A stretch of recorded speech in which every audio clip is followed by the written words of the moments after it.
મારું નામ મમતા છે। આજે જ્યારે હું મારી ત્રીજી કક્ષાનું પરિણામ ઘરે લઈને આવી ત્યારે ખુશ થઈને મેં જલ્દીથી મારી માને પરિણામ બતાવ્યું।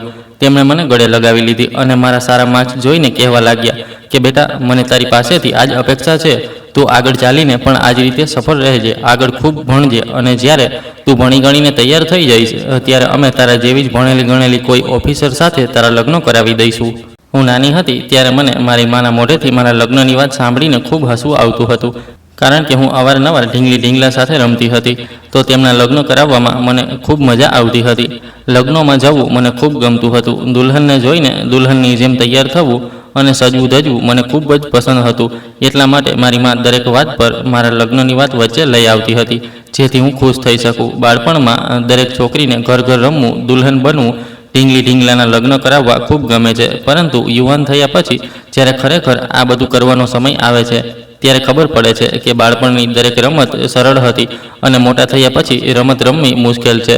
હું મારા માતા પિતાની લાડલી હતી, કારણ કે મારા પિતા મને ખૂબ પ્રેમ કરતા હતા। હું ખૂબ સુંદર હતી, કારણ કે મારી સુંદરતા મને મારી મા પાસેથી મળી હતી। મારો કોઈ ભાઈ નહોતો, હું મારા માતા પિતાની એકમાત્ર દીકરી હતી। હા, મારા માતા પિતાના લગ્નના 10 વર્ષ પછી મારો જન્મ થયો હતો અને લગ્નના 10 વર્ષ પછી જે સંતાન થાય છે તેની સાથે ખૂબ જ પ્રેમ હોય છે। સમય પસાર થતો ગયો, હું મોટી થતી ગઈ। મારી મા ઘણા સમયથી બીમાર હતી, તેમની સારવાર પણ ચાલી રહી હતી, પરંતુ ખબર નહોતી કે એક દિવસ તે અમારી પાસેથી મોં ફેરવી લેશે। માના ગયા પછી હું ખૂબ ઉદાસ રહેવા લાગી અને ઘરમાં એકલી પડી ગઈ। આમ તો અમારા ઘણા સગા સંબંધીઓ હતા। મારા પિતાજીના 4 ભાઈઓ અને 3 બહેનો હતી। માની હાજરીમાં બધા લોકો અમારા ઘરે આવતા રહેતા હતા। માના મૃત્યુ પછી પણ બધાએ આવન જાવન ચાલુ રાખ્યું હતું। કોઈ મારા અને પિતાજી માટે જમવાનું લઈને આવતું, તો કોઈ ઘરનું કામ કરી જતું હતું। મારી માએ મને ક્યારેય ઘરના કામ શીખવ્યા નહોતા, કારણ કે તે હંમેશા કહેતી હતી કે દીકરીઓ પર ઘરની જવાબદારીઓ નાખીને તેમનું બાળપણ બગાડવું ન જોઈએ। દીકરીઓએ તો લગ્ન પછી જ ઘર સંભાળવાનું હોય છે। ઘરની જવાબદારી લગ્નના બીજા દિવસથી જ તેમના માથે આવી જાય છે અને જ્યારે કોઈ વ્યક્તિ પર જવાબદારી આવી જાય છે ત્યારે તે પોતાના સુખ દુઃખ બધું ભૂલીને જેમ તેમ કરીને જવાબદારીઓ સંભાળી જ લે છે। તેવી જ રીતે દીકરીઓ પણ લગ્ન પછી ઘર ગૃહસ્થી સંભાળી જ લે છે, પરંતુ તેમ છતાં માના મૃત્યુ પછી હું થોડા ઘણા ઘરના કામ કરવા લાગી હતી। મને તેમની કમી ખૂબ જ તીવ્રતાથી અનુભવાતી હતી અને હું તેમને ખૂબ યાદ કરતી હતી। હું હંમેશા ઉદાસ રહેતી હતી। પિતાજીને મારી ઉદાસીનો મતલબ એ લાગ્યો કે મને માની જરૂર છે। આ સાચું છે કે મને માની જરૂર હતી, પણ માત્ર મારી એ જ માની જેણે મને જન્મ આપ્યો હતો અને જે મને છોડીને ચાલી ગઈ હતી। હું ઈચ્છતી હતી કે તે પાછી ફરે। પિતાજી તો મારા માથે ઓરમાનમાં લઈને આવ્યા હતા અને તેમણે મને સમજાવ્યું હતું કે તે મને ખૂબ પ્રેમ કરશે। મારા પિતાજીએ બીજી સ્ત્રી સાથે લગ્ન કરી લીધા હતા। તે પણ લગભગ મારી માની જ ઉંમરની હતી। તેમના પણ પહેલાં કોઈની સાથે લગ્ન થયા હતા અને તેમના છૂટાછેડા થઈ ગયા હતા। મારા ફોઈએ પોતાના ભાઈની પરેશાનીઓ જોઈને તેમના ઘરે સંબંધ લઈને ગયા હતા અને આ રીતે મારા પિતાજીના લગ્ન તેમની સાથે થઈ ગયા। તેમનું નામ દયા હતું। મારા બધા જ સગા સંબંધીઓએ મને સમજાવ્યું હતું કે આ ખૂબ સારી સ્ત્રી છે, તેમના હોવા છતાં તને ક્યારેય તારી માની યાદ નહીં આવે અને તેમની કમી પણ નહીં વર્તાય। તે જ્યારે મારા ઘરે આવ્યા ત્યારે મને કોઈ ખુશી નહોતી થઈ। હજુ મારી ઉંમર પણ વધારે નહોતી। મારા પિતાજી જે માના ગયા પછી હંમેશા અફસોસમાં રહેતા હતા, તેમના ચહેરાનો તે અફસોસ ઓરમાન માના આવવાથી સમાપ્ત થઈ ગયો હતો। મને લાગ્યું કે મારા પિતાજી તો ખુશ છે, એટલે મારે પણ ખુશ થઈ જવું જોઈએ। મને લાગ્યું કે ચાલ, જે થવાનું હતું તે થઈ ગયું। લોકો તેમના વિશે સારું સારું કહી રહ્યા છે તો તે સારી જ હશે। મેં મનોમન વિચારી લીધું હતું કે ઓરમાનમાં પણ પોતાની બની જાય છે। માની યાદ તો આખી જિંદગી દિલમાં રહેશે, પણ હવે તે મારા પિતાની પત્ની છે તો મારે તેમને પણ માં કહેવું પડશે અને સંબંધ પણ નિભાવવો પડશે। હું તેમની સાથે સારી રીતે વાત કરતી હતી, તેમની ઇજ્જત કરતી હતી, પણ તેમણે એક દિવસ પણ મારી સાથે બરાબર વાત નહોતી કરી। તે પોતાના દિલમાં મારા માટે નફરત લઈને આવ્યા હતા અને તેમણે જાણે પહેલા દિવસથી જ નક્કી કરી લીધું હતું કે તેમને મારી સાથે માત્ર નફરત જ કરવાની છે। તેમની નજરો હંમેશા મારા પર વિચિત્ર રીતે અટકી જતી હતી, જાણે તે મને સહન જ ન કરી શકતા હોય। તે વાત પર મને અવગણતા હતા, મારી કોઈ વાતનો જવાબ નહોતા આપતા અને ધીમે ધીમે તેમનો વ્યવહાર મારા દિલ પર બોજ બનતો ગયો। પિતાજીને પણ તેમણે એવી રીતે આંગળી પર વીંટાળી લીધા હતા કે તે બસ તેમની જ વાત માનતા હતા। હું આશ્ચર્યચકિત થઈ જતી હતી કે મારા પિતા, જે ક્યારેક મારી નાની વાત પર પણ સરળતાથી વિશ્વાસ કરી લેતા હતા, હવે મારી કોઈ પણ વાત સાંભળવા તૈયાર નહોતા થતા। હું મારી માને ખૂબ યાદ કરતી હતી. તેમનો ફોટો લઈને રાત્રે અડધી રાત સુધી રોતી રહેતી હતી. મને એવું લાગતું હતું કે મારી જિંદગીમાં બધું ખતમ થઈ ગયું છે. જાણે મારી માની સાથે મારા પિતા પણ આ દુનિયામાં નથી. ઘર એ જ હતું, લોકો એ જ હતા, પણ બધું બદલાઈ ગયું હતું. બસ હું લાવારીસ થઈ ગઈ હતી. હું ધીમે ધીમે પોતાને એકલી અનુભવવા લાગી હતી. સમય પસાર થતો ગયો અને હું 20 વર્ષની થઈ ગઈ. ભણતર પણ માત્ર 10મી કક્ષા સુધી જ કરી શકી હતી, કારણ કે મારી ઓરમાન માને મારું વધારે ભણવું પસંદ નહોતું. એક દિવસ મારા માટે એક સંબંધ આવ્યો. તે સમયે મારી ઉંમર લગ્ન કરવા યોગ્ય હતી. આ સંબંધ મોહલ્લાના જ એક છોકરાનો હતો, જે અમારા ઘરની સામે જ રહેતો હતો. તેનું નામ જીતુ હતું. જેવો તેનો સંબંધ આવ્યો કે તરત જ મારી ઓરમાન માએ મને મહેણા મારવાનું શરૂ કરી દીધું. તેમના અવાજમાં એક વિચિત્ર કઠોરતા હતી. તેમણે કહ્યું કે આ તો પ્રેમ લગ્ન લાગે છે. સામેથી જ છોકરાને જોયો હશે અને હવે સંબંધ લઈને ઘરે બોલાવી લીધો. આ તો ચારિત્રહીન છે. તેમના શબ્દો મારા દિલ પર કોઈ તીરની જેમ વાગ્યા હતા. હું આશ્ચર્યચકિત થઈ ગઈ હતી. પિતાજીએ મારો સાથ આપતા તેમને કહ્યું કે મોહલ્લામાંથી તો સંબંધો આવી જ જાય છે. મારી દીકરી એવી નથી અને સાચેમાં એવી કોઈ વાત નહોતી. જીતુને હું ગમતી હતી, તેથી તેણે સંબંધ મોકલ્યો હતો. તેણે મને ક્યાંય જોઈ હશે. આમ પણ અમે બાળપણમાં એકસાથે એક જ સ્કૂલમાં ભણતા હતા, પણ તે પછી છોકરાઓની સ્કૂલ અલગ અને છોકરીઓની અલગ થઈ ગઈ હતી. ઓરમાન માઈએ તો આ વાતને જ રંગ આપવાનું શરૂ કરી દીધું હતું કે આ પ્રેમ લગ્ન છે, જ્યારે કે એવું કંઈ નહોતું, કારણ કે અમારા ખાનદાનમાં આજ સુધી કોઈએ પ્રેમ લગ્ન નહોતા કર્યા. પ્રેમ લગ્નને તો ખૂબ મોટો શ્રાપ સમજવામાં આવતો હતો. તેમણે મારા પિતાજીના દિલમાં પણ શંકા નાખવાનું શરૂ કરી દીધું હતું અને તે શંકા ધીમે ધીમે વિશ્વાસમાં બદલાવા લાગી. એક દિવસ મારા પિતાજીએ મને રોકીને સીધો સવાલ કર્યો.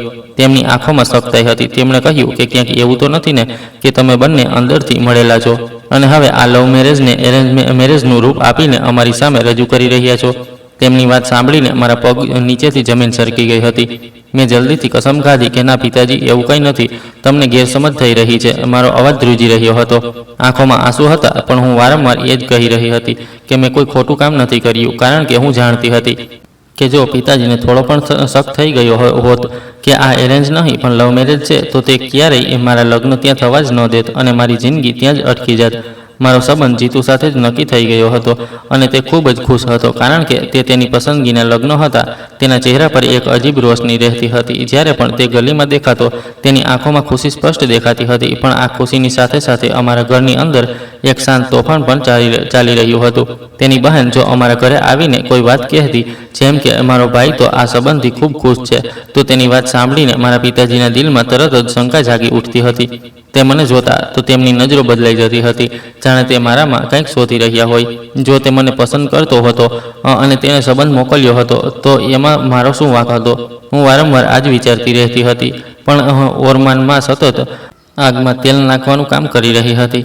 તે દરેક વાતને ખોટી રીતે રજૂ કરતી હતી, જાણે બધું પહેલાંથી જ તેમણે પોતાના મગજમાં નક્કી કરી રાખ્યું હોય. ઘરનું વાતાવરણ દિવસે દિવસે બોજીલ થતું જતું હતું. હું શાંત રહેતી હતી, પોતાના કામમાં લાગી રહેતી હતી, પણ મારા દિલમાં એક ડર બેસી ગયો હતો કે ખબર નહીં ક્યારે કોઈ નવી વાત ઊભી થઈ જાય. છતાં પણ વાત લગ્ન સુધી પહોંચી ગઈ હતી અને લગ્નમાં એક અઠવાડિયું બાકી હતું. ઘરમાં ચારે બાજુ તૈયારીઓનો શોર હતો, પણ આ શોરની અંદર એક અજીબ બેચેની હતી. હું દરેક ક્ષણ પોતાને સંભાળવાની કોશિશ કરી રહી હતી. પછી એક દિવસ એવું થયું કે મારી ઓરમાન માએ એક એવું જૂઠું બોલ્યું જેણે મારી જિંદગી બદલી નાખી. તેમણે જીતુને ઘરે બોલાવ્યો. તેમણે તેને કહ્યું કે મારી હાલત ખૂબ ખરાબ છે અને હું મરવાની છું, કારણ કે મારો અકસ્માત થયો છે. તેમના અવાજમાં એવી ગભરાહટ હતી કે સાંભળનાર તરત જ વિશ્વાસ કરી લે. અને જીતુ તો પહેલેથી જ મને પ્રેમ કરતો હતો. તે અડધી રાત્રે ઓરમાન માના કોલ પર દોડતો ભાગતો ઘરે આવ્યો હતો. તેમણે જીતુને કહ્યું હતું કે તારી થનારી પત્ની મરવાની છે, તો એક નજર આવીને તેને જોઈ લે. આ સાંભળીને તો તેને આવવું જ હતું. તે બિચારો બધું છોડી છાડીને દોડતો આવ્યો હતો.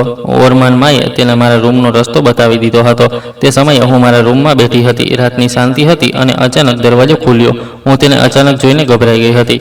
મારું હૃદય જોર જોરથી ધબકવા લાગ્યું. મેં આશ્ચર્યથી તેની તરફ જોયું કે જીતુ રાતના સમયે મારા રૂમમાં શું કરી રહ્યો છે. તેના ચહેરા પર પરેશાની હતી. તેને જલ્દીથી કહ્યું કે તમે તો બિલકુલ ઠીક છો. મેં કહ્યું, મને શું થયું હતું? મારા અવાજમાં ડર અને મૂંઝવણ પણ હતી. તે એક ક્ષણ માટે શાંત થઈ ગયો, જાણે તેને સમજ જ નહોતી આવતી કે શું કહે. તેણે કહ્યું કે મને કહેવામાં આવ્યું હતું કે તમારી હાલત ખૂબ ખરાબ છે. હું તો તમને જોવા આવ્યો છું. મેં કહ્યું મને તો કંઈ થયું નથી. તમે અહીં કેમ આવ્યા છો અને આ બધું શું થઈ રહ્યું છે? મારું હૃદય ડૂબી રહ્યું હતું, કારણ કે મને લાગી રહ્યું હતું કે હવે કંઈક બહુ ખોટું થવાનું છે. એટલામાં દરવાજો જોરથી ખુલ્યો અને ઓરમાનમાં મારા પિતાજીને લઈને અંદર આવી ગઈ. તેમના ચહેરા પર એક વિચિત્ર જીતની સ્મિત હતી. તેમણે જલ્દીથી શોર મચાવી દીધો અને કહેવા લાગી કે જોઈ લીધી તમે તમારી લાડલી દીકરીની હરકતોને પોતાની આંખોથી? આ તો લગ્ન પહેલાં જ ડેટ મારી રહી છે. એમનો પહેલેથી જ ચક્કર છે. તેમના શબ્દો રૂમની દિવાલો સાથે ટકરાઈને મારા કાનોમાં ગૂંજવા લાગ્યા. હું સ્તબ્ધ ઊભી રહી ગઈ. મારા પિતાજીનો ચહેરો ગુસ્સાથી લાલ થઈ ગયો હતો. તેમણે કંઈ પણ સાંભળ્યા વગર જીતુ પર હાથ ઉઠાવી દીધો અને તેને 2-4 થપ્પડ મારીને દરવાજા તરફ ધક્કો મારી બહાર કાઢી મૂક્યો. જીતુ કંઈક કહેવા માંગતો હતો, પણ તેને મોકો જ ન મળ્યો. તે લથડતો પડતો બહાર ચાલ્યો ગયો. તેની આંખોમાં બેબસતા હતી અને હું આ બધું જોતી રહી ગઈ. મારી જીભ જાણે બંધ થઈ ગઈ હતી. હું કંઈ પણ કહી ન શકી. તે જ ક્ષણે મારો સંબંધ તોડી નાખવામાં આવ્યો. બધું એક પળમાં ખતમ થઈ ગયું હતું. હું જીતુને પ્રેમ નહોતી કરતી, પણ એક એવા માણસનો સંબંધ મારા હાથમાંથી નીકળી ગયો જે મને સાચો પ્રેમ કરતો હતો. ઓરમાનમાં હવે પોતાના પ્લાનમાં સફળ થઈ ગઈ હતી અને હું કંઈ ન કરી શકી. બસ આ જ રીતે આ સંબંધ તૂટી ગયો અને તે પછી મારા નસીબ પર એવી મનહુસિયતના ઓછાયા છવાઈ ગયા કે જાણે ખુશીએ મારો સંબંધ જ ભૂલાવી લીધો હોય. સમય પસાર થતો ગયો. દિવસો, મહિનાઓ અને મહિનાઓ વર્ષોમાં બદલાતા ગયા, પણ મારી જિંદગી ત્યાંની ત્યાં જ ઊભી રહી. હજી સુધી મારા લગ્ન નહોતા થયા, જ્યારે કે મારી ઉંમર હવે 25 વર્ષની થઈ ગઈ હતી અને જીતુ સાથે મારો સંબંધ તૂટી અને 5 વર્ષ વીતી ગયા હતા. જીતુએ પણ હજી સુધી લગ્ન નહોતા કર્યા. આ વાત ક્યારેક ક્યારેક મારા કાનો સુધી પહોંચી જતી હતી, પણ હું તેના વિશે વિચારવાથી પોતાને રોકી લેતી હતી, કારણ કે દરેક વિચાર મારા દિલમાં એક નવું દર્દ જગાડી દેતો હતો. મારા ઘરમાં જાણે સંબંધોનું આવવું બંધ થઈ ગયું હતું. કોઈ આવતું પણ હતું તો વાત આગળ વધતી નહોતી, અથવા તો ઓરમાનમાં કોઈને કોઈ વાત બનાવી દેતી હતી. આ 5 વર્ષમાં મને આ ઘરની નોકરાણી બનાવી દેવામાં આવી હતી. ઘરની શાંતિ વધુ ઊંડી થઈ ગઈ હતી. આ ઘર હવે મને ઘર નહોતું લાગતું. એક કેદખાનું જેવું મહેસૂસ થતું હતું, જ્યાં દરેક દિવસ એક પરીક્ષા બનીને આવતો હતો. ઓરમાનમાં મારી પાસે ઘરના બધા કામ કરાવતી હતી. સવારમાં મને ઉઠાડી દેતી હતી અને રાત સુધી મને 1 મિનિટ પણ શાંતિ નહોતી મળતી. હું શાંતિથી બધું કરતી હતી. વાસણ ધોવા, સફાઈ કરવી, રસોઈ બનાવવી, દરેક કામ મારી જવાબદારી હતી અને તેની સાથે સાથે તે મને વાતો પણ સંભળાવતી રહેતી હતી. તેમના શબ્દો ઘાવ આપતા હતા, પણ હું સહન કરતી રહેતી હતી. ક્યારેક તે કહેતી હતી કે તારા કારણે આ ઘરની બદનામી થઈ રહી છે, અને ક્યારેક કહેતી હતી કે તારું તો નસીબ જ ખરાબ છે, એટલે તું આજ સુધી બેઠી છે. તેમની દરેક વાત મારા દિલને ચીરી નાખતી હતી. હું કંઈ કહી નહોતી શકતી. મારી પાસે કહેવા માટે કંઈ બચ્યું જ નહોતું. મારા પિતાજી પણ હવે પહેલાં જેવા નહોતા રહ્યા. તે વધારે પડતા શાંત રહેતા હતા, અથવા તો ઓરમાનમાંની વાતોમાં આવીને મને અવગણી દેતા હતા. હું તેમની સામેથી પસાર થતી તો તે મારી તરફ જોતા પણ નહોતા, જાણે હું તેમની દીકરી નહીં પણ કોઈ અજાણી વ્યક્તિ હોઉં. રાત્રે જ્યારે બધા સૂઈ જતા હતા ત્યારે હું મારા રૂમમાં એકલી બેસીને વિચારતી રહેતી હતી કે આખરે મારી ભૂલ શું હતી. મેં કોઈનું શું બગાડ્યું હતું? કેમ મારી જિંદગી આ મોડ પર આવીને અટકી ગઈ હતી? મારા આંસુ શાંતિથી વહેતા રહેતા હતા અને હું દર રાત્રે પોતાને સંભાળવાની કોશિશ કરતી હતી, પણ દર સવારે એક નવી થાક સાથે આંખ ખુલતી હતી. મારા અંદર જાણે ધીમે ધીમે બધું ખતમ થઈ રહ્યું હતું. આશા પણ, હિંમત પણ અને જીવવાની ચાહત પણ તેમ છતાં હું જીવતી હતી. કદાચ આ રાહમાં કે કંઈક તો બદલાશે. ક્યારેક તો મારી જિંદગીમાં પણ કોઈ રોશની આવશે, પણ તે રોશની હજી સુધી ક્યાંય દેખાઈ નહોતી. હવે આખા ઘર પર ઓરમાનમાંનું રાજ હતું. પિતાજી તેમની દરેક વાત માનતા હતા. તે સગા સંબંધીઓની પણ કોઈ વાત નહોતા સાંભળતા, કારણ કે ઓરમાનમાંની આદત એટલી ખરાબ હતી કે કોઈ સગા સંબંધી અમારા ઘરે આવવું પસંદ નહોતા કરતા. કોઈ એવું નહોતું બચ્યું જે મને સહારો આપે. હું જ એકલી રહી ગઈ હતી અને મારું શું હતું? હું તો સવારથી લઈને રાત સુધી એક મશીનની જેમ ચાલતી રહેતી હતી. ક્યારેક રસોડામાં, ક્યારેક આંગણામાં, ક્યારેક કપડાં ધોતી હતી, ક્યારેક વાસણ સાફ કરતી હતી. મારા માટે કોઈ અરમાન નહોતો. મારા માટે કોઈ પોતાની મરજી નહોતી. ઓરમાનમાંને મારું આ ઘરમાં હોવું ફાયદાકારક લાગતું હતું, કારણ કે હું બોલ્યા વગર દરેક કામ કરી દેતી હતી. પણ તેમ છતાં ખબર નહીં તેમના દિલમાં મારા માટે શું ઝેર હતું કે તે દરેક સમયે મૂડ બનાવી રાખતી હતી અને દરેક સમયે જાલિમ બની જતી હતી. તે નાની નાની વાતો પર મને વઢતી હતી. ક્યારેક કપડામાં હલકો ડાઘ રહી જતો તો મને કલાકો સુધી વાતો સંભળાવતી હતી. તેમની વાતોમાં તેજાબ હતો જે મારા દિલને બાળતો રહેતો હતો. હું શાંતિથી બધું સહન કરતી રહેતી, કારણ કે મારી પાસે કોઈ બીજો રસ્તો નહોતો. મારી મા હંમેશા કહેતી હતી કે ઉપરવાળાની લાકડી બે અવાજ છે, પણ હું રોજ વિચારતી હતી કે તે લાકડી ઓરમાનમાં પર કેમ નથી પડતી. તે કેમ નથી અટકતી, તે કેમ નથી બદલાતી? ધીમે ધીમે મને અનુભવવા લાગ્યું કે હવે તે મને આ ઘરમાંથી કાઢવા માંગે છે. તેમની નજરોમાં હવે એક નવો પ્લાન દેખાતો હતો. એક દિવસ મેં તેમને કોઈની સાથે વાત કરતા સાંભળ્યા. તે કહી રહ્યા હતા કે 10-15 હજારમાં તો નોકરાણી પણ મળી જાય છે, તેને રાખી લો અને તેનાથી પોતાનો જીવ છોડાવી લો. તેમની આ વાત સાંભળીને મારું દિલ બેસી ગયું હતું. હું સમજી ગઈ હતી કે તે મને બોજ સમજવા લાગી છે. જો કે હું તેમના બધા કામ કરતી હતી, તેમનો દરેક હુકમ માનતી હતી, તેમ છતાં તે મને સહન કરી શકતી નહોતી. મારી ઉંમર પણ વધી રહી હતી અને મેં મારું ધ્યાન રાખવાનું છોડી દીધું હતું. આખો દિવસ કામ કરતાં કરતાં મારું શરીર થાકી ગયું હતું. ચહેરાની રોનક ખતમ થઈ ગઈ હતી. આંખો નીચે ડાર્ક સર્કલ આવી ગયા હતા. વાળ ગૂંચવાયેલા રહેતા હતા અને કપડાં પણ બસ કામ ચલાવ હતા જે મને મળી જતા હતા તે હું પહેરી લેતી હતી. લોકો જ્યારે મને જોતા તો એ જ સમજતા હતા કે કદાચ મારી ઉંમર 30 કે 35 વર્ષની આસપાસ છે. જો કે હું હજી એટલી મોટી નહોતી થઈ, પણ સમય અને સંજોગોએ મને સમય પહેલાં જ વૃદ્ધ કરી દીધી હતી. તે દરમિયાન મારા માટે એક સંબંધ આવ્યો. તે એક એવા માણસનો હતો જે 40 વર્ષનો હતો અને તેના આ બીજા લગ્ન હતા. તેની પહેલી પત્ની મરી ચૂકી હતી. જ્યારે આ વાત મારા કાનો સુધી પહોંચી તો મારું દિલ ધ્રુજી ઉઠ્યું. મેં વિચાર્યું કે કદાચ આ વખતે પણ કોઈ વાત બનવા પહેલાં જ તૂટી જશે, પણ એવું નહોતું થયું. મારા પિતાજી અને ઓરમાન માએ જલ્દીથી હા પાડી દીધી હતી, જાણે તેમને આજ તકની રાહ હતી. કોઈએ જરા પણ એ ન વિચાર્યું કે એક કુંવારી છોકરીના લગ્ન એવા માણસ સાથે કરાવાઈ રહ્યા છે જે પહેલાંથી જ પરણેલો છે અને જેની ઉંમર પણ મારાથી ઘણી વધારે હતી. મેં હિંમત કરીને મારા પિતાજી સાથે વાત કરવાની કોશિશ કરી. મેં તેમને પૂછ્યું કે શું આ બરાબર છે? તો તેમણે મારી વાત સાંભળવાને બદલે મને અરીસો જોવાનું કહ્યું.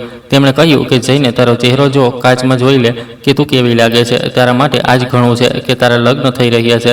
તેમની વાત મારા દિલ પર હથોડાની જેમ વાગી હતી. હું શાંતિથી રૂમમાં આવી ગઈ હતી અને આરીસાની સામે ઊભી રહીને મેં પોતાને ધ્યાનથી જોઈ તો મને અહેસાસ થયો કે સાચેમાં હું પહેલાં જેવી નહોતી રહી. તે ચમક, તે તાજગી, તે સ્મિત બધું ક્યાંક ખોવાઈ ગયું હતું. પણ હું એટલી પણ ખરાબ નહોતી કે મારી સાથે આ બધું કરવામાં આવે. મારી આંખોમાં આંસુ આવી ગયા હતા, પણ મેં તેમને વહેવા ન દીધા, કારણ કે હવે રડવાનો પણ કોઈ ફાયદો નહોતો. મારા લગ્ન થઈ ગયા. મારા પતિનું નામ કેશવસિંહ હતું. જ્યારે હું તેના ઘરે ગઈ ત્યારે મારા દિલમાં એક અજીબ ડર હતો, પણ ધીમે ધીમે મને અહેસાસ થયો કે તે ખરાબ માણસ નહોતો. તે એક સીધો સાદો માણસ હતો. તે મારા પર ચીસો પાડતો નહોતો. તે મને ખરાબ ભલું કહેતો નહોતો. તેની સાથે જિંદગી પસાર કરવી મુશ્કેલ જરૂર હતી, પણ અશક્ય નહોતી. તે ખાવા પર ટોકતો નહોતો.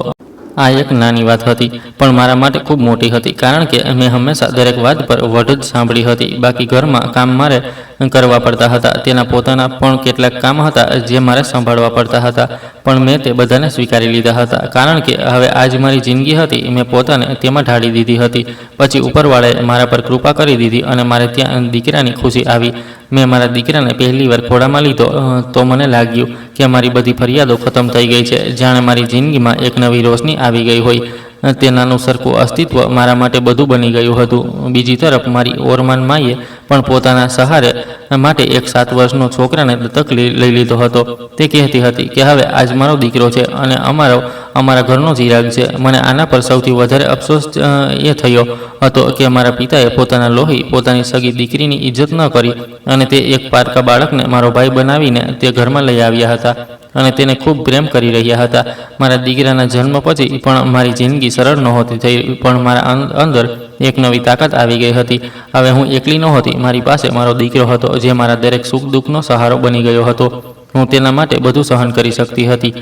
મેં મારા બધા સુખ દર્દ તેની સ્મિત પાછળ છુપાવી દીધા હતા, પણ જિંદગી હજી પણ મુશ્કેલ જ હતી. મેં જીવતા શીખી લીધું હતું, શાંતિથી સહન કરતાં શીખી લીધું હતું અને દરેક દિવસને જેમ તેમ કરીને પસાર કરતાં શીખી લીધું હતું, કારણ કે હવે મારી પાસે જીવવાનું એક કારણ હતું, મારો દીકરો. પણ કેટલાક લોકો કદાચ કમનસીબ હોય છે. બિલકુલ મારાની જેમ હું પણ કમનસીબ હતી. મારો પતિ મારી સાથે સારો હતો, મારું ધ્યાન રાખતો હતો. જ્યારથી મેં તેને દીકરો પેદા કરીને આપ્યો હતો ત્યારથી તે મને પ્રેમ કરવા લાગ્યો હતો. તેની સાથે સમય સારો પસાર થઈ રહ્યો હતો. મેં પહેલીવાર જિંદગીમાં શાંતિનો મતલબ સમજ્યો હતો. તેના ઘરમાં આમ તો ખૂબ કામ થતા હતા, પણ દિલ પર તે બોજ નહોતો જે પહેલાં હતો, કારણ કે ત્યાં કોઈ મને નીચું નહોતું દેખાડતું, કોઈ મને મહેનતોણામાં નહોતું મારતું. હું શાંતિથી પોતાના દિવસો પસાર કરી રહી હતી અને મારા દીકરા સાથે એક નવી જિંદગી બનાવી રહી હતી. પછી એક દિવસ એવો આવ્યો જેણે બધું ખતમ કરી દીધું. એક દુર્ઘટના થઈ અને મારા પતિ આ દુનિયામાંથી ચાલ્યા ગયા. તે દિવસ મારી જિંદગીનો સૌથી ખરાબ દિવસ હતો. મેં મારી આંખો સામે મારી જિંદગીને વેરવિખેર થતી જોઈ હતી. હું શાંત થઈ ગઈ હતી, રડી નહોતી શકતી, બોલી નહોતી શકતી. મારા હાથમાં મારો 10 મહિનાનો દીકરો હતો અને મારી સામે મારો સહારો હંમેશ માટે ખતમ થઈ ગયો હતો. મારો દીકરો તે સમયે માત્ર 10 મહિનાનો હતો. તે કંઈ પણ સમજતો નહોતો. તે બસ મારા ખોળામાં રડી રહ્યો હતો અને હું તેને મારા છાતીએ લગાવીને બેસી ગઈ હતી. મારા દિલની અંદર એક કમી પેદા થઈ ગઈ હતી જેને હું જણાવી શકતી નહોતી.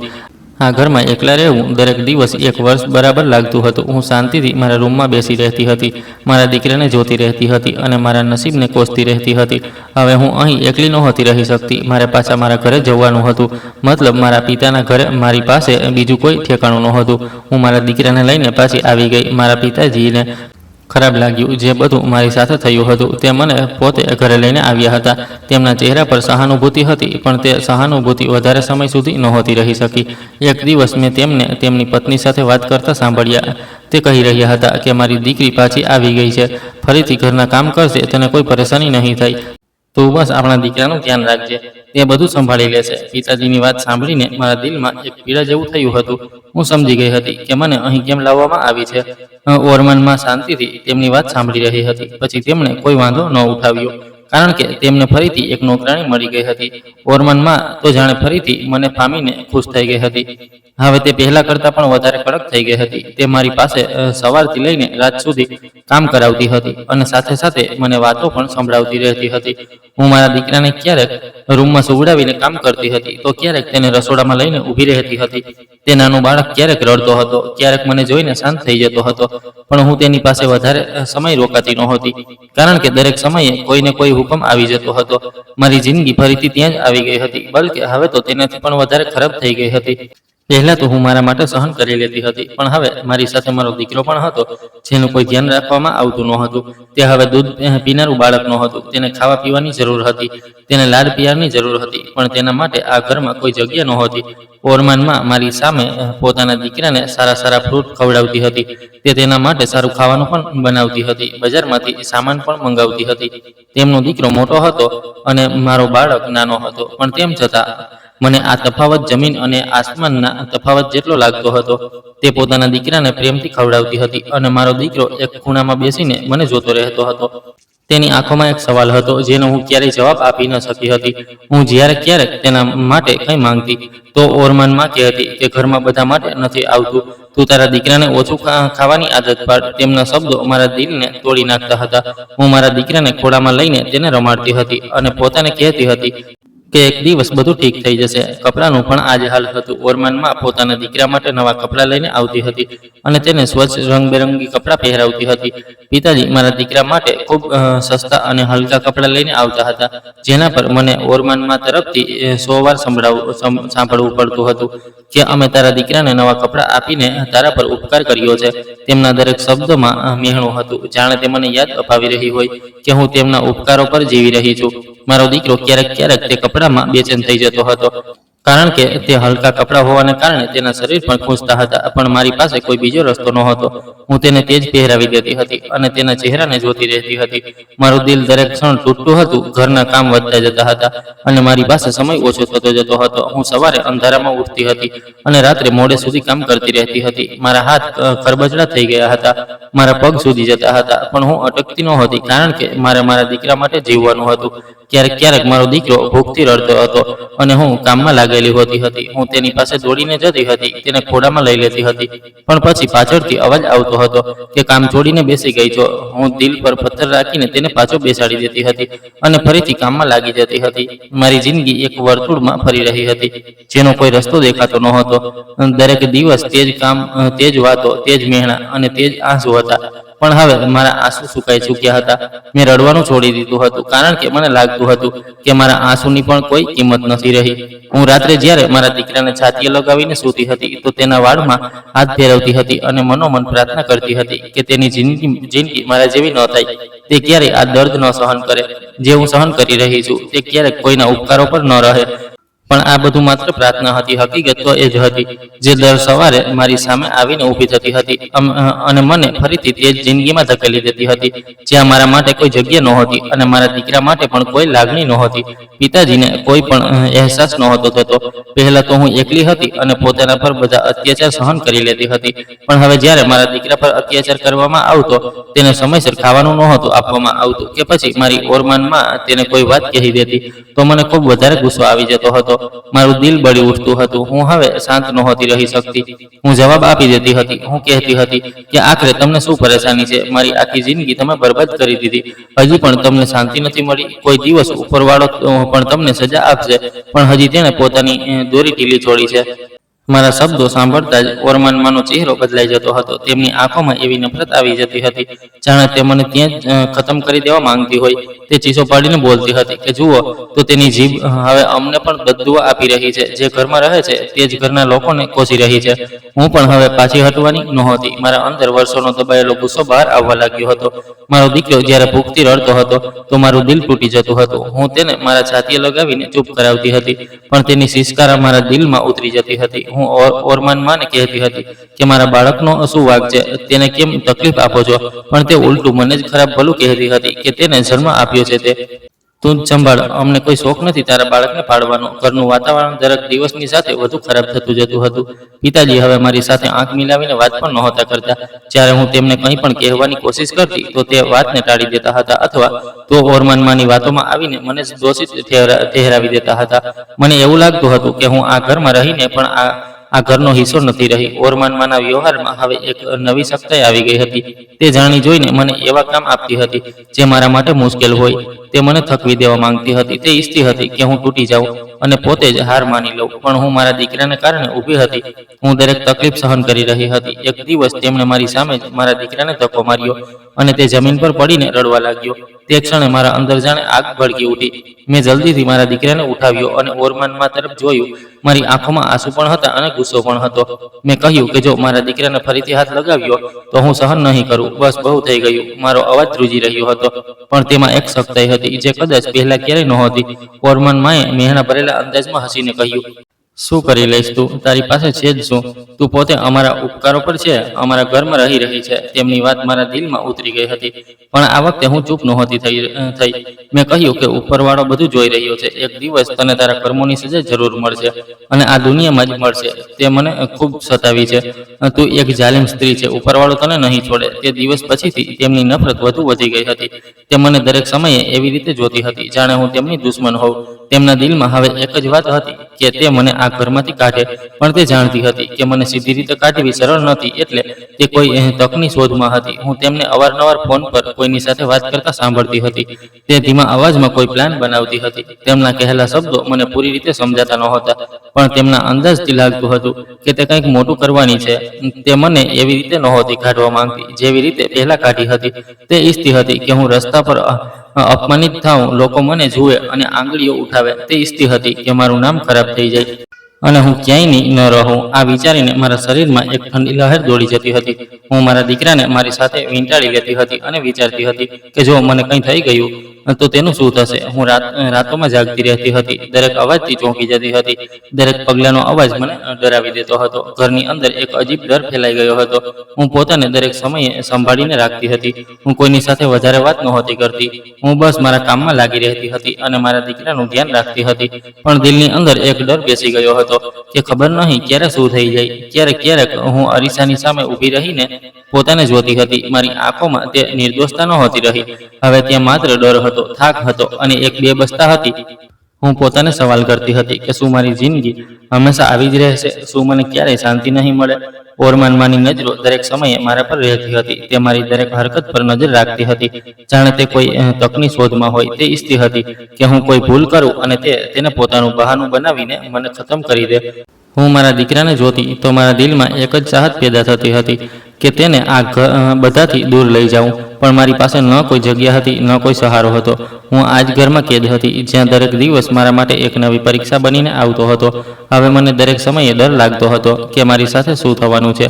હું જાણતી હતી કે ઓરમાનમાં પોતાના ખરાબ ઈરાદાઓમાં હંમેશા સફળ થાય છે અને આ વખતે પણ તે કંઈક એવું જ કરશે જેનાથી મારી જિંદગી વધુ અંધારામાં જતી રહેશે. હું દરેક ક્ષણ આ ડરની સાથે જીવતી હતી અને મારા દીકરાને છાતીએ લગાવીને બસ એ જ વિચારતી હતી કે આવનારો સમય મારા માટે શું લઈને આવશે. એક દિવસ પિતાજીએ ઓરમાન માને જવાબ આપી દીધો કે મારી દીકરી ઘરમાં રહે છે, તે ઘરના બધા કામ કરે છે, તેનું પણ તો નાનું બાળક છે, તું તેનું ધ્યાન રાખજે, તારા દિલની અંદર તેના માટે થોડી નરમાશ લઈને આવ.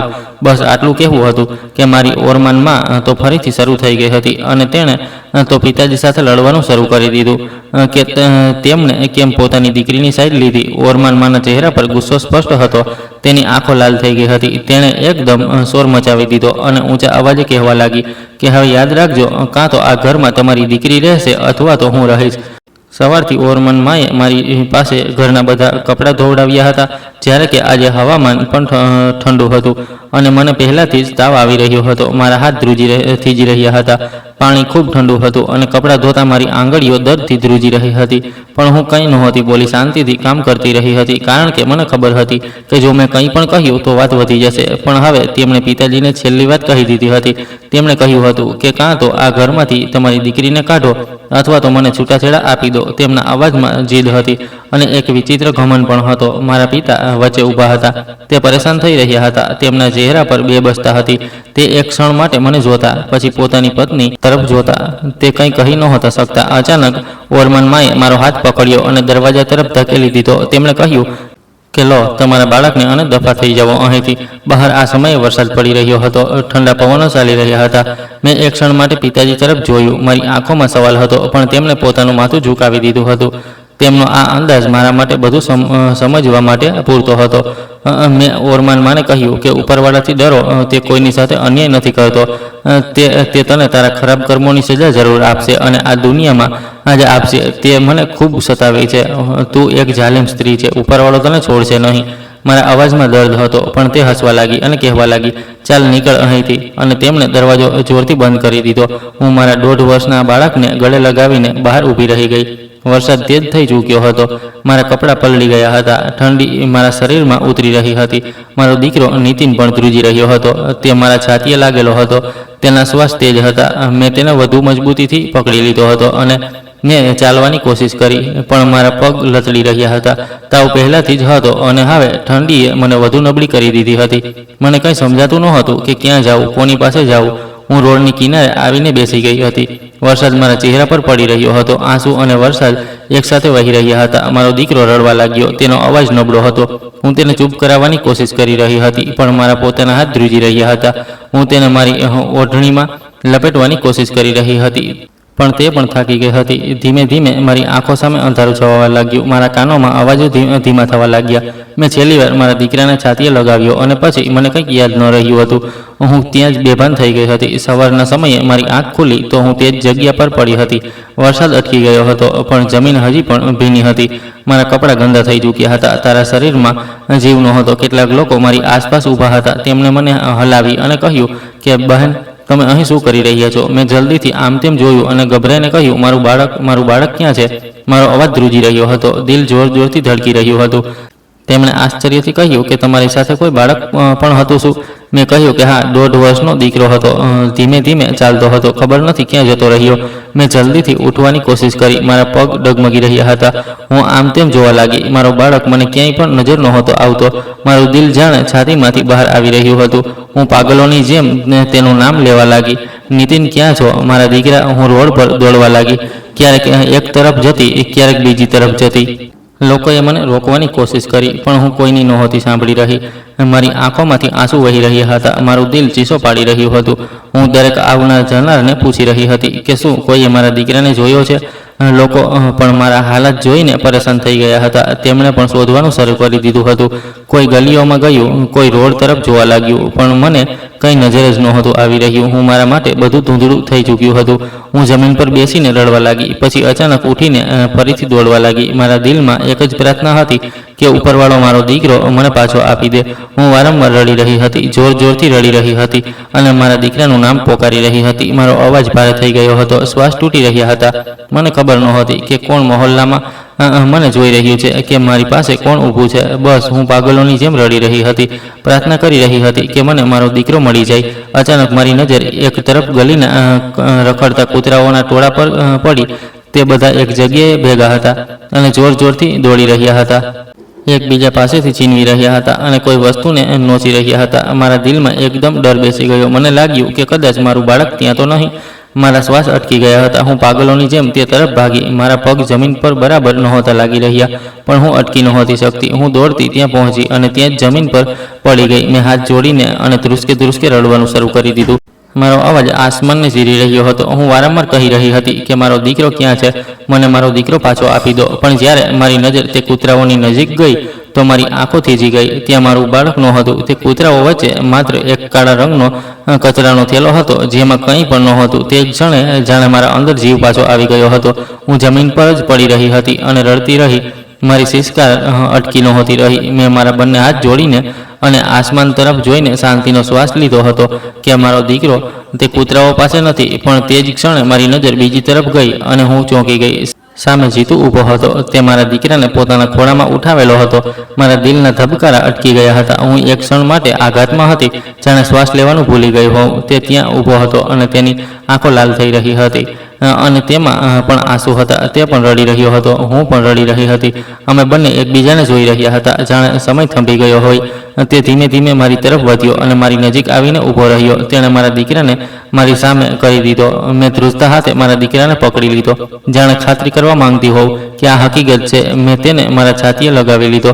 મારો બાળક રડી રહ્યો હતો, પણ તે મારી પાસે હતો અને જીવતો હતો. એમ કેમ હતો. મેં તેને એટલા જોરથી ગળે લગાવ્યો કે જાણે હવે ક્યારેય છોડીશ જ નહીં. મેં ત્યાં જ જમીન પર બેસીને ઉપરવાળાનો આભાર માનવાનું શરૂ કરી દીધું. મારા આંસુ જમીન પર પડી રહ્યા હતા અને મારા હોઠ પર માત્ર એક જ વાત હતી કે મારો દીકરો બચી ગયો. મારો દીકરો હેમખેમ મારી પાસે છે. એટલામાં જ જીતુએ મારા ખભા પર હાથ મૂક્યો અને ધીમા અવાજે કહ્યું, મમતા આવો મારી સાથે, મારા ઘરે ચાલો. અહીં ઊભા રહેવું ઠીક નથી. ઘણા લોકો તમાશો જોઈ રહ્યા છે. મેં આસપાસ જોયું. લોકો ખરેખર અમને જોઈ રહ્યા હતા. કેટલાક લોકો ધીમા અવાજે ચર્ચા કરી રહ્યા હતા, કેટલાક આશ્ચર્યથી જોઈ રહ્યા હતા. પણ મને કોઈની પરવાહ નહોતી. મારા માટે બસ મારા દીકરાની જિંદગી વધુ જરૂરી હતી. જીતુએ મને ઉઠાવી અને પોતાની સાથે લઈ ગયો. તે સીધો મને પોતાના ઘરે લઈ આવ્યો હતો. રસ્તામાં કોઈ વાત નહોતી થઈ, બસ એક શાંતિ હતી જે અમારા બંને વચ્ચે હતી. જ્યારે અમે તેના ઘરે પહોંચ્યા તો હું આશ્ચર્યચકિત થઈ ગઈ હતી. તેનું ઘર બિલકુલ ખાલી હતું. ન કોઈ શોર હતો, ન કોઈ અવાજ હતો, ન કોઈની હાજરી હતી. જાણે આ ઘર વર્ષોથી ઉજ્જડ હોય. મેં તેને જોયો અને પૂછ્યું કે તમારા ઘરમાં કોઈ નથી? તે થોડો રોકાયો અને પછી ધીમેથી બોલ્યો, ના, મારી બહેનના લગ્ન થઈ ગયા. તે પોતાના પતિ સાથે બનારસમાં રહે છે અને મારી માં આ દુનિયામાં નથી રહી. હવે હું એકલો જ રહું છું. તેની વાત સાંભળીને મારા દિલમાં એક અફસોસ પેદા થઈ ગયો હતો. હું શાંત થઈ ગઈ હતી. મારા અંદર પોતાની તકલીફની સાથે સાથે તેની તન્હાઈનો અહેસાસ પણ આવી ગયો હતો. તેણે મને એક રૂમમાં બેસાડી અને ત્યાં સ્વચ્છ કપડાં રાખેલા હતા. તેણે કહ્યું કે આ લઈ લો અને નહાઈ ધોઈને કપડાં બદલી લો. હું જમવાનું લગાવું છું. હું શાંતિથી અંદર ચાલી ગઈ. મેં મારા દીકરાને પણ કાળજીપૂર્વક સાફ કર્યો. તે હજી પણ મારા છાતીએ લાગેલો હતો, જાણે તે પણ ડરી ગયો હોય, પણ મારી પાસે સલામત મહેસૂસ કરી રહ્યો હતો. મેં નહાઈને સાદા કપડાં પહેર્યા. જ્યારે હું નહાઈને બહાર નીકળી તો ઘરમાં હલકી સુગંધ ફેલાયેલી હતી. ટેબલ પર સાદું જમવાનું લાગેલું હતું. મેં મારા દીકરાને ખોળામાં લીધો અને આવીને બેસી ગઈ. જીતુ પણ સામે જ બેઠો હતો. તે મને જોઈ રહ્યો હતો અને હું તેને જોઈ રહી હતી. તેની શાંતિમાં એક વિચિત્ર ઊંડાઈ હતી. મેં હળવા અવાજે પૂછ્યું કે તમારી બહેન અવની ક્યાં છે? તે થોડો હસ્યો, પણ તેની સ્મિતમાં પણ ઉદાસી હતી. તેણે કહ્યું કે અવનીના લગ્ન થઈ ગયા છે. તે બનારસમાં રહે છે. તેની સાસરી ત્યાંની જ છે અને મારી માં પણ હવે આ દુનિયામાં નથી રહી. હું તો ઘણા સમયથી એકલો છું. તેની વાત સાંભળીને મને ખૂબ અફસોસ થયો હતો. મેં ધીમેથી કહ્યું, થેન્ક યુ, મારા દીકરાને બચાવવા માટે. તે મારા તરફ જોઈને બોલ્યો, મને નહોતી ખબર કે આ તમારું બાળક છે. મેં તો બસ જોયું કે એક નાનું બાળક જોખમમાં છે તો મેં તેને ઉઠાવી લીધો. પણ જો હું ન હોત તો કદાચ તે કૂતરાઓ પાસે જતો રહેત. મેં મારા દીકરાને મજબૂતીથી ગળે લગાવી લીધો અને આંખો બંધ કરી લીધી. મારું દિલ હજી પણ ધ્રુજી રહ્યું હતું, પણ એક શાંતિ પણ હતી કે મારો દીકરો મારી પાસે હતો, જીવતો હતો. જીતુ શાંત બેઠો હતો. તે ક્યારેક મને જોતો તો ક્યારેક મારા દીકરાને જોતો, જાણે તે કંઈક કહેવા માંગતો હોય, પણ પણ રોકાઈ રહ્યો હતો હોય. ઘરમાં એક અજીબ શાંતિ હતી. કોઈ સ્વર નહોતો, માત્ર દિવાલો પર ઘડિયાળનો હલકો અવાજ આવી રહ્યો હતો અને શાંતિમાં ઘણું બધું છુપાયેલું હતું. મેં નજર ઉઠાવીને તેને જોયો. તેના ચહેરા પર વીરાની છવાયેલી હતી, પણ આંખોમાં એક એવો અહેસાસ હતો જે શબ્દોમાં નહોતો આવી શકતો. મેં મનોમન વિચાર્યું કે આ માણસે મારા દીકરાને બચાવ્યો છે અને તેમ છતાં તે આજે પણ એકલો છે. આ ઘરમાં વર્ષોથી કોઈ રોનક નથી આવી અને તે ક્ષણે મને આ અહેસાસ થયો કે ક્યારેક જિંદગી એવા લોકોને પણ એકબીજાની સામે લાવીને ઊભા કરી દે છે જેમના દિલોમાં ઘણું બધું હોય છે પણ જીવનભર કંઈ નથી હોતું. મેં જીતુને બધું કહી દીધું હતું, જે મારી સાથે થયું હતું, જે ઘરમાં મારી સાથે થતું રહ્યું હતું, જે મારા પિતાએ કર્યું હતું, જે મારી ઓરમાન માએ મારી સાથે કર્યું હતું. તેણે બધું સાંભળીને એક ઊંડો શ્વાસ લીધો અને ધીમેથી કહ્યું કે તમારા પિતા ખરાબ માણસ નહોતા, પણ તેમની બીજી પત્નીએ તેમનું દિમાગ ખરાબ કરી દીધું હતું. મેં કહ્યું કે હા, કદાચ એવું જ હતું, પણ હવે શું થઈ શકતું હતું? સાંજ થઈ ચૂકી હતી, સૂરજ ઢળી રહ્યો હતો અને ઘરની અંદર એક અજીબ શાંતિ ફેલાયેલી હતી. મેં મારા દીકરાને ખોળામાં મજબૂતીથી પકડ્યો હતો અને ઉઠવા લાગી. મેં કહ્યું કે હું જાઉં છું જીતુ. જીતુએ જલ્દીથી મારી તરફ જોયું અને કહેવા લાગ્યો કે તમે ક્યાં જશો? મેં કહ્યું કે અહીં પણ નથી રહી શકતી. હું તમારા ઘરે કેવી રીતે રહીશ? તમારો અને મારો કોઈ સંબંધ નથી. તેણે મારી તરફ જોઈને ખૂબ શાંતિથી કહ્યું કે કેમ, આપણા બંને વચ્ચે કોઈ સંબંધ નથી બની શકતો શું? આ તમારું પોતાનું ઘર છે, તમે અહીં રહી શકો છો. મેં મારું માથું ઝુકાવી દીધું અને કહ્યું પણ તમે તો મારા પોતાના નથી. તે થોડો હસીને બોલ્યો, મને પોતાનો બનાવવા માટે માત્ર થોડી રીત રિવાજો કરવા પડશે. જો તમે ઇજાજત આપો તો હું તમને મારી પત્ની બનાવી લઉં. તેની આ વાત સાંભળીને હું એકદમ આશ્ચર્યચકિત થઈ ગઈ હતી. મારા હાથમાં મારો દીકરો હતો અને હું તેને જોવા લાગી, જાણે ખાતરી કરવા માંગતી હોઉં કે આ બધું હકીકત છે. મેં કહ્યું કે જીતુ, કેમ તમે તમારી જિંદગી બરબાદ કરવા માંગો છો? હું કોઈની વિધવા છું. મારી સાથે એક નાનું બાળક છે. મારી શકલ જુઓ, હું પહેલાં જેવી નથી રહી. હું તમારા લાયક નથી. તમને કોઈ સારી કુંવારી અને સુંદર છોકરી મળી જશે. તેણે મારી વાત કાપી નાખી અને કડક અવાજમાં કહ્યું કે તમને મારી સાથે લગ્ન નથી કરવા તો ઇનકાર કરી દો, પણ આ પ્રકારની વાતો ન કરો. તમે સારા નથી. આ વાત તમે ફરીથી નહીં કહેશો. આજે પણ તમે મારા માટે સોના જેવા છો. આ સાંભળીને હું બિલકુલ શાંત થઈ ગઈ હતી. મારી આંખોમાં આંસુ આવી ગયા હતા. મેં ધીમેથી પૂછ્યું, તો શું પછી તમે મારા કારણે લગ્ન નહોતા કર્યા? તેણે મારી તરફ જોયું અને કહ્યું, અને શું સરકારી નોકરીવાળાને સંબંધ નથી મળતા શું? તેની આંખોમાં પણ નમી આવી ગઈ હતી, પણ તે મજબૂતીથી ઊભો હતો. હું રડવા લાગી. તેણે કહ્યું કે રડવું છે તો અહીં જ ઊભા રહીને રડી લો, પણ એકવાર તમે મારી સાથે લગ્ન કરી લીધા તો પછી હું તમને ક્યારેય રડવા નહીં દઉં. મેં મારા દીકરા તરફ જોયું અને કહ્યું, અને આ બાળક? તેણે જલ્દીથી કહ્યું કે આ તમારું બાળક છે અને જ્યારે હું તમને પ્રેમ કરું છું તો તમારા બાળકને પ્રેમ કેમ નહીં કરું? મેં તેનો જીવ બચાવ્યો છે. હવે આ મારો પણ દીકરો છે. આ કહેતા તેણે મારા હાથમાંથી નીતિનને લઈ લીધો હતો અને પોતાના ખોળામાં બેસાડી દીધો. મારો દીકરો બિલકુલ શાંત થઈ ગયો હતો, જાણે તેને પહેલીવાર કોઈનાથી પિતા જેવો અહેસાસ મળ્યો હોય. તે તેના છાતીએ લાગી ગયો હતો અને શાંતિથી બેસી ગયો હતો. મારી આંખોમાંથી આંસુ વહેવા લાગ્યા. હું કંઈ બોલી નહોતી શકતી. મારું દિલ એક સાથે રડી પણ રહ્યું હતું અને શાંતિ પણ મહેસૂસ કરી રહ્યું હતું. જીતુએ ધીમેથી કહ્યું કે અંદર ચાલી જાઓ, રૂમમાં જઈને થોડી વાર આરામ કરી લો. હું બહાર છું. કાલે આપણે લગ્ન કરીશું. મેં તેની તરફ જોયું. તે બિલકુલ સિરિયસ ન હતો. તેના ચહેરા પર કોઈ કન્ફ્યુઝન નહોતું. હું ધીમે ધીમે અંદર ચાલી ગઈ. મારા પગ ધ્રુજી રહ્યા હતા. દિલમાં એક અજીબ સ્થિતિ હતી. હું સમજી નહોતી શકતી કે આ સપનું છે કે હકીકત. હું પલંગ પર સૂઈ ગઈ અને પહેલીવાર મને એટલી ગાઢ ઊંઘ આવી હતી જાણે વર્ષોનો થાક એક જ રાતમાં ઉતરી ગઈ હોય. સવારે જ્યારે આંખ ખુલી તો મેં જોયું કે જીતુ જાગી ચૂક્યો છે. તે મારા માટે કપડાં અને જરૂરી સામાન લઈને આવ્યો હતો. તેણે કહ્યું કે તૈયાર થઈ જાઓ, નીતિન માટે કપડાં લાવ્યો છું. હું શાંતિથી ઉઠી ગઈ. મારા અંદર હજી પણ એક વિચિત્ર મૂંઝવણ હતી. હું વિશ્વાસ નહોતી કરી શકતી, પણ મેં કંઈ ન કહ્યું. મેં પોતાને તૈયાર કરી લીધી. મારા દીકરાને પણ સાફ કર્યો અને નવા કપડાં પહેરાવ્યા. થોડીવાર પછી તે પોતે પણ તૈયાર થયો. તેણે મંદિરમાં જઈને સાદગીથી મારી સાથે લગ્ન કરી લીધા. કોઈ દેખાડો નહીં, કોઈ શોર નહીં. તેણે મારી માંગમાં સિંદૂર ભર્યો અને ગળામાં મંગળસૂત્ર નાખી દીધું. મારી આંખોમાંથી આંસુ વહી રહ્યા હતા, પણ આ આંસુ પહેલા જેવા દર્દના ન હતા. આ આંસુ આશ્ચર્યના હતા, ખુશીના હતા અને એક એવા અહેસાસના હતા જેને હું શબ્દોમાં વ્યક્ત નહોતી કરી શકતી. મેં આસમાન તરફ જોયું અને મનોમન કહ્યું કે જો મારી ઓરમાનમાં ન હોત તો કદાચ હું ક્યારેય આ માણસ સુધી ન પહોંચી શકત, જે મારા માટે સાચેમાં શાંતિનો રસ્તો હતો. મને અહેસાસ થયો કે ક્યારેક જિંદગી આપણને ખૂબ જ કડક રસ્તાઓમાંથી પસાર કરાવે છે, પણ તે જ રસ્તાઓ આપણને એવા લોકો પણ આપી દે છે જેમની આપણને ક્યારેય અપેક્ષા પણ નથી રાખી હોતી. જીતુ સાચેમાં સારો માણસ હતો. તે દિવસે પણ મારા માટે જ દોડ્યો હતો જ્યારે મારી હાલત ખરાબ હતી, પણ તેને એ નહોતી ખબર કે તેના રસ્તામાં કઈ મુશ્કેલીઓ ઊભી કરવામાં આવી રહી છે. જો તે સમયે મારી ઓરમાનમાં સાપ બનીને પ્લાન ન બનાવત તો કદાચ અમારી જિંદગી પહેલાં જ શરૂ થઈ ગઈ હોત અને આજે અમારા લગ્નને 10 વર્ષ થઈ ચૂક્યા હોત. 10 વર્ષ વીતી ગયા છે, પણ આજે અમે ફરીથી એક સાથે છીએ. હું મારા દીકરા સાથે એક સંપૂર્ણ જીવન પસાર કરી રહી છું અને જીતુએ અમને તે ઇજ્જત અને પ્રેમ પણ આપ્યો છે જેની મને હંમેશા શોધ હતી. એક દિવસ મારા પિતાજી અને ઓરમાનમાં અમારા દરવાજા પર આવ્યા હતા. તેમના ચહેરા પહેલા જેવા નહોતા. જે ઘમંડ, તેજ સખ્તાઈ ક્યાંક ગાયબ થઈ ચૂકી હતી. ઓરમાનમાંનો ચહેરો પીળો પડી રહ્યો હતો. તેમની સાથે તેમનો દત્તક લીધેલો દીકરો હાજર નહોતો. તેમણે કહ્યું કે તે ઘરની રોકડ અને દાગીના ચોરી કરીને ભાગી ગયો. તેમણે કહ્યું કે અમે પોતાના લોહી પર વિશ્વાસ ન કર્યો અને અજાણ્યા બાળકને દત્તક લઈને તેનો ઉછેર બરાબર ન કરી શક્યા. મેં ગભરાઈને પૂછ્યું, શું થયું છે પિતાજી? માં, તમે બંને આટલા પરેશાન કેમ છો? પિતાજીએ ભારે અવાજે જણાવ્યું કે દયાને કેન્સર થઈ ગયું છે. અમે સારવાર કરાવી રહ્યા છીએ, પણ ડૉક્ટરે કહ્યું છે કે તેને બચાવવાની આશા ખૂબ ઓછી છે. તેમના શબ્દો પૂરા થતાં જ રૂમમાં એક ભારે શાંતિ છવાઈ ગઈ હતી. મારી ઓરમાનમાં જે ક્યારેક મારી સામે અકળાઈને ઊભી થતી હતી, આજે તે જ જમીન પર બેસીને રડી રહી હતી. તેમનું શરીર ખૂબ દુબળું પાતળું થઈ ગયું હતું. તેમને કોઈ પણ સરળતાથી ઓળખી નહોતું શકતું. તેમની આંખોમાં આંસુ હતા અને અવાજ ધ્રુજી રહ્યો હતો. તે વારંવાર એ જ કહી રહી હતી કે મમતા, મને માફ કરી દે. હું ખૂબ ખોટી હતી. હું તને ક્યારેય સમજી જ ન શકી. મેં તારી સાથે હંમેશા ખોટું કર્યું અને જો જે મેં તારી સાથે કર્યું તે જ ઉપરવાળો મારી સાથે પણ કરી રહ્યો છે. હું ખૂબ તકલીફમાં છું. સારવાર હોવા છતાં મને શાંતિ નથી મળી રહી. કદાચ તું મને માફ કરી દે તો મને શાંતિ મળી જાય. મને ખબર છે કે હું જીવતી નહીં બચું, પણ જે જિંદગી બચી છે તે મોટી તકલીફ સાથે પસાર થઈ રહી છે.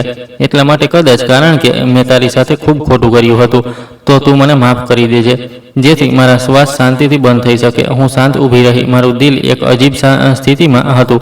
મેં મારી ઓરમાન માને ગળે લગાવી અને પછી ધીમેથી કહ્યું કે મેં તમને માફ કરી દીધા છે. ઉપરવાળો તમને ઠીક કરી દે. તમને કંઈ નહીં થાય માં. તે જેવી પણ હતી મારી માં હતી. મારા દિલમાં ક્યારેય તેમના માટે નફરત નહોતી આવી. તેમણે જ મારી સાથે હંમેશા ખરાબ કર્યું હતું. જો તે મને પોતાની દીકરી સમજતી, મારા માથા પર પ્રેમથી હાથ મૂકતી, તો હું ક્યારેય મારી સગી માં અને તેમનામાં ફરક ન કરત. મેં કહ્યું, હું પોતે એક સ્ત્રી છું. હું બીજી સ્ત્રીનું ખરાબ કેવી રીતે વિચારી શકું? મારો અવાજ નરમ હતો, પણ તેમાં સચ્ચાઈ હતી. તે બંને રડતા રહ્યા, પણ તેમના ચહેરા પરથી લાગી રહ્યું હતું કે તેમના દિલને પૂરી રીતે શાંતિ નથી મળી. કદાચ કેટલાક ઘાવ એવા હોય છે જે માફીથી પૂરા નથી થતા. મેં તેમને માફ કરી દીધા. તેમને દિલાસો આપ્યો, પણ મારા અંદર એક અજીબ દર્દ પણ હતો કે માણસ જ્યાં સુધી પોતે તકલીફ ન જુએ ત્યાં સુધી બીજાની તકલીફને નથી સમજતો. તે બંને શાંતિથી પાછા ચાલ્યા ગયા હતા. તેમના પગ ભારે હતા અને તેમની આંખો ઝૂકેલી હતી. મેં દરવાજો બંધ કર્યો અને અંદર આવી ગઈ. મારા દિલમાં એક જ પ્રાર્થના હતી કે ઉપરવાળો મારી ઓરમાનમાંની બીમારીને દૂર કરી દે. ધીમે ધીમે સમય પસાર થતો ગયો. મારી જિંદગી ફરીથી એક શાંતિમાં ઢળી ગઈ હતી. હું જીતુ સાથે ખૂબ ખુશ છું. તે મારી સાથે ખૂબ સારો છે. તેણે મને ખૂબ ઇજ્જત આપી છે, જે કદાચ મેં ક્યારેય વિચારી પણ નહોતી. સૌથી સારી વાત એ છે કે મારો દીકરો નીતિન હવે જીતુને જ પોતાનો પપ્પા કહે છે. તે જ્યારે તેને ગળે લાગે છે તો મને લાગે છે કે મારી જિંદગી પૂરી થઈ ગઈ.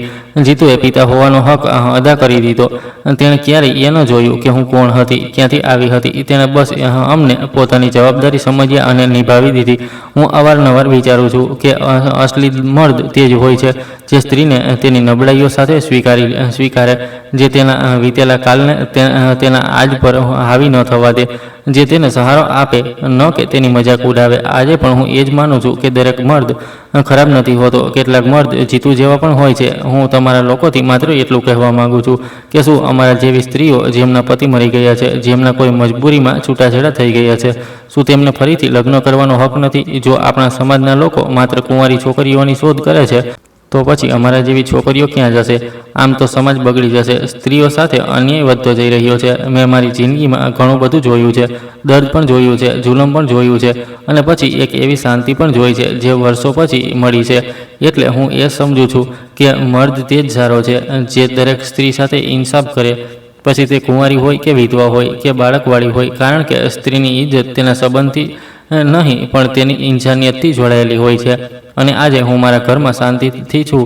મારી ઓરમાનમાં સારવાર છતાં પણ ન બચી શકી. કદાચ તેમના પાપનો ગળો ભરાઈ ચૂક્યો હતો. હું મારા પતિ અને દીકરા સાથે ખૂબ ખુશ છું અને એક સારું જીવન પસાર કરી રહી છું. દોસ્તો, આશા કરું છું કે તમને અમારી કહાની પસંદ આવી હશે. કહાની પસંદ આવી હોય તો વિડીયોને લાઇક કરો, ચેનલ પર નવા હોય તો ચેનલને સબસ્ક્રાઈબ કરો અને હા, નોટિફિકેશન બેલને જરૂર દબાવો, જેથી આગામી અપડેટ સૌથી પહેલાં તમને મળે. ધન્યવાદ.